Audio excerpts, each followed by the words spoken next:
one the next week, and get this. Technically, it's the still next week. It's a little later, but it's close. And I said I wasn't going to wear a tie. I was going to just say you kind of missed out on the time memo again here, because I got 2 in a row, and you're not. We had a fun experience today, though. We got to be lunch. We did, guys. Help out in the lunchroom. I'm pretty certain that I don't want to do that every day of the week. That's right. Oh More power to you, all you lunch people out there. Yep. You are our heroes. Yeah. 160 grilled cheese sandwiches. It was a good time. That's right. All right. So first things first, before we get into our little topic that we're talking about today, don't forget, because now we got a couple new ways to follow us. That's right. You can still follow us on Twitter. Yep, and we're also on Instagram now at NextTechYO. And then also you can listen to the podcast version of the show on Podbean or even Apple iTunes. Apple Podcasts are available to you. So just throw it out there. And we already have 5 stars. Still, I know, right? And 1 review. It's pretty awesome. Give me a little. I'm still working on the Instagram thing. I haven't quite figured out the Instagram a little bit, but we're working it. We're just seeing what we can do. Right. Okay. And happy birthday for Yeah, birthday. It was earlier this week. Yeah, but still counts. Okay, so the agenda today, a little hot topic. Yeah. Not to be, I don't know how we bring this. This was posted on one of the school that we work at in our teacher staff page. So we were this article that we will link on all of our little posts that we put for this for you to take a look at, because we want to hear what you think too. We do. Because we're a little passionate about it. It is, and it was all about dumping iPads. Yep. For books. And I don't mean to get off on a tangent that we don't like books. That's what I don't understand. Is there any techie people that are calling for the all removal of all books? Right. Because I feel like that's an inaccurate statement. And that's a weird school. You don't have a single book? Now we decided to go all technology. That's what I don't understand, right? That doesn't make any sense to me. I think we're all about balance. We understand some things are more suitable for a device than others, but don't feel like it's and just you work with your modalities too. You got your kinesthetic and your auditory and everything.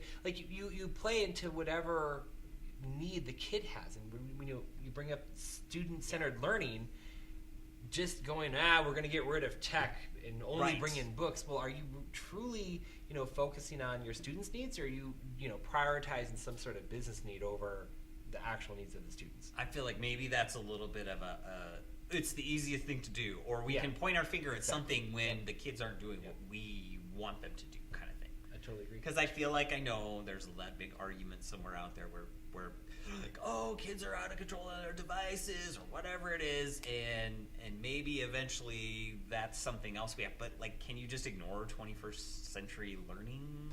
No. Well, and I think that's the other argument is, okay, even take aside, I'll give you for a minute that is a book maybe initially easier to get into. Sure, you don't have to sign in, you don't have to open an app, you don't have to log into a program, none of that stuff. Sure, yes, you can just crack a book, read a book. However, if we're truly preparing kids for the class of 2030 and the 21st century and everything that's come around the corner with AI and VR and AR, how in the world are you garnering that information from a book? It isn't feasible. You know what? The best thing about a book is that you can read it on a device. That's true. And I'll give it. I would rather, if I had the option, I would actually rather read the physical book than on a device or an iPad or whatever it is, which is fine. But in some cases, because I'll give you one example from our school, our middle schools are doing these passion projects, right? And some kid wanted to know how a computer works. And they went to our college library, and he got a book that's from 1997. 93. Oh, is it 90? No, I think it's 93. Oh. It predates all that.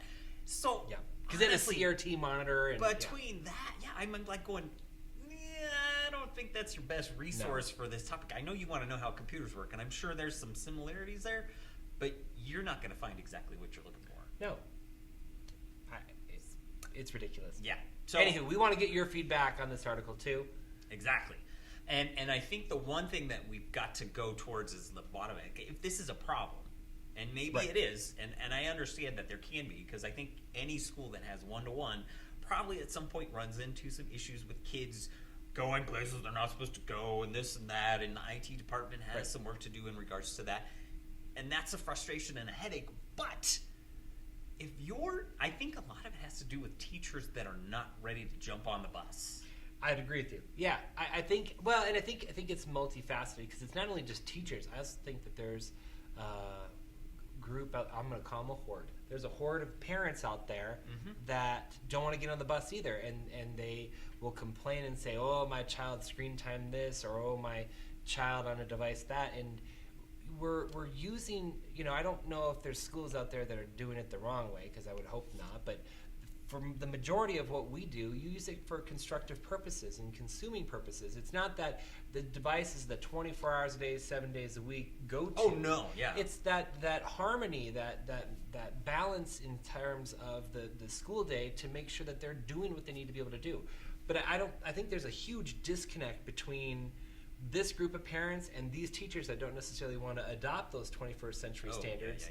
And, And you brought up the point that it's for consuming, and I think that there's something that parents don't see is the creation that goes behind that, totally which agree. is a little more higher level thinking than probably, and I'm going to guess this too, and I feel like this is where some parents get on board, is because they feel like there's too much screen time at school because they don't have much regulation at home. Exactly. And so they just don't want to interrupt the fact that I'm going to give you this device, and I'm not going to really worry about you while you're at home. But, oh my gosh, I can't believe you're on that again at school. That's right. And the other thing I think that also feeds that is there's a lot of fear-mongering with a lot of these research papers that are coming out. So, I mean, let's just say 2010 was kind of that jumping off point when iPads and one-to-one was really getting started.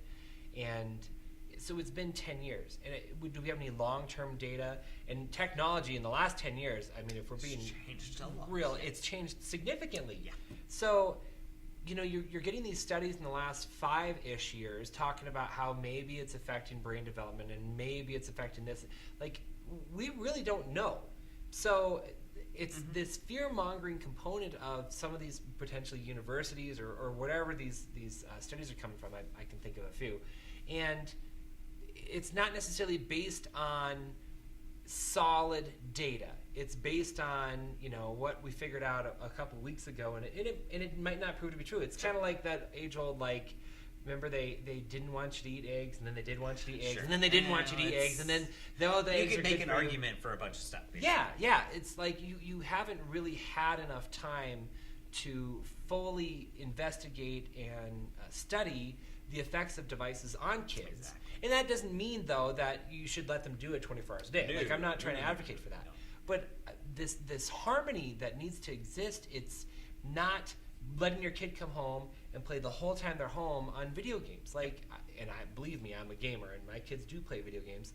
There's got to be a balance there. But the balance doesn't come to school. You don't come to school and say, hey, we spent 3, 4, 5 hours at home on devices, so we need to cut out device time at school.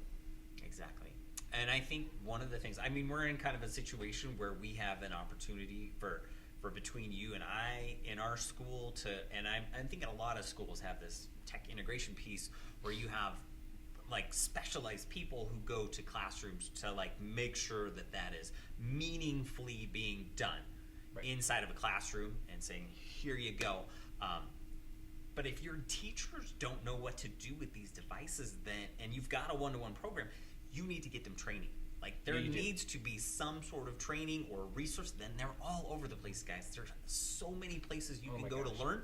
And sometimes, like me, myself, I'm not necessarily, I was a regular classroom teacher before I did this, and it was just something that I was kind of interested in and tried to, like, make a part of my classroom. So, yeah, it helps when you're somebody who wants to go out and learn that, but, like, I know a lot of the teachers have fear going into that because they think maybe the kids are going to know more than they do, and so they don't know what to do. So a lot of times it's easy to point the finger at that and go, or maybe it doesn't work the first time you do it, and you just say, oh, I can't do this anymore, I don't want to do this. And I think the whole point behind it is to make your life a little easier to some degree. But when you talk about this article a little bit, and I hope you guys actually read the article because it's very inconclusive. It is. Oh my and gosh. I don't know if it's an actual study because it's just not written well, I don't think. Because they'll make a point and then they'll just contradict it in the next paragraph.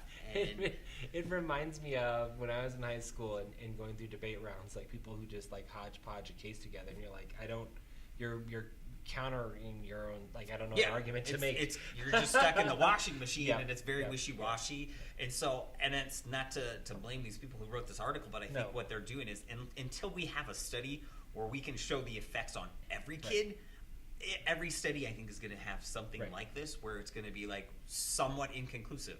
I agree. Maybe, I get it, some kids may do better outside not using an iPad, but there's probably going to be some that can do some pretty awesome stuff Right. with it. Well, and coming back to the first point, if you're truly being student-centered, you're going to speak to whatever is going to work best for that student.